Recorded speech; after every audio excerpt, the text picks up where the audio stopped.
Breaking news, 28 তারিখ কি সত্যিই টাকা আসবে? মমতা কি বলছেন চলুন কিছুক্ষণের মুহূর্তে আমরা শুনে নিই।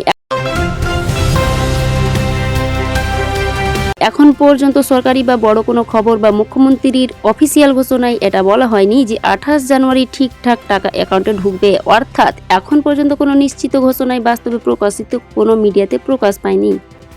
নিজ গ্রামে বা খবর হচ্ছে বা ভিডিওতে শোনা হচ্ছে, সেটা সরকারি বা অফিসিয়াল সোর্স থেকে নিশ্চিতভাবে বলা হয়নি। যেমন মমতা বন্দ্যোপাধ্যায় 28 জানুয়ারি সিঙ্গুরে একটি জনসভায় অংশ নিতে যাচ্ছেন এবং সেখানে আবাস বাংলার বাড়ি প্রকল্পের টাকাও দেওয়া হতে পারে, এমন কথা পরিকল্পনা মাফিক বলা হয়েছে, কিন্তু এটা অফিসিয়াল ঘোষণা নয়, নিশ্চিত তথ্য হিসেবে প্রকাশ হয়নি।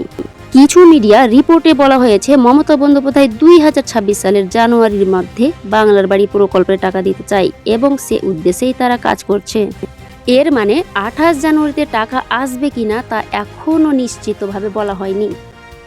সরকারি অফিস বা নবান্ন যোজনা দপ্তরের অফিসিয়াল ঘোষণায় যদি ঠিক বলা হয় টাকা ওই দিনে আসবে, তখনই সেটা সত্যি বলা যাবে। এখনকার খবর শুধুমাত্র পরিকল্পনা বা ঘটনামূলক পরিকল্পনা, অফিসিয়াল নিশ্চিত ঘোষণা নয়। ভিডিওটি তথ্যপূর্ণ লাগলে অবশ্যই একটি লাইক দিবেন এবং চ্যানেলটি সাবস্ক্রাইব করবেন।